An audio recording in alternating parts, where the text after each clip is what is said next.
சென்னையில ஒரு 40 நிமிஷம், ஒட்டுமொத்த கட்சி ஆர்ப்பாட்டமே 40 நிமிஷம், பரந்தூர்ல 20 நிமிஷம். அதை தாண்டி வேற எங்க போனாரு? எந்த காலத்துக்கு போனீங்க?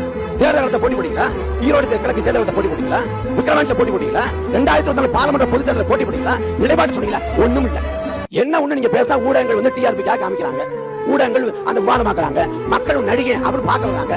அதை சகஜமா வச்சுக்கிட்டு நீங்க வந்து அதிகாரம் அமலையில இந்த திமுறல ஆடுறீங்க. இப்பயே ஒண்ணும் இல்ல. விஜயகாந்த் வந்தப்ப விஜயகாந்த் ஐயா வந்தாங்க, மாற்று அப்படின்னாங்க, அவங்களால சாத்தியப்படுத்த முடியாம போச்சு. கமலஹாசன் ஐயா வந்தாங்க, கமலஹாசன் ஐயா வந்தப்ப இதே போல வந்து தொலைக்காட்சியில் வெளிச்சம் கொடுத்துச்சு. இன்னைக்கு மையம் ஸ்டாலினுக்கு உதயநிதிக்கு மையத்தில் 26 தேர்தல்ல விஜய் தோற்று போனால் அவர் களத்தில் இருக்க மாட்டார், கட்சியை முடிச்சுட்டு போயிடுவார். 4 பொது தேர்தல் தோல்வியை பெற்றாலும் களத்துல நாம் தமிழக கட்சி விஜயம் நிக்குது. ஒரு தேர்தல் தோல்வி வந்தா முடிஞ்சிருக்காது. அப்புறம் 1000 கோடி சொல்ல முடியுமான்னு கேட்டா வேற ஒண்ணும் இல்ல. அதிமுக பாஜக தான். எனக்கு என்ன சந்தேகம் சொல்றேன், அதிமுக பாஜக 1000 கோடி போனா கொடுப்பான்.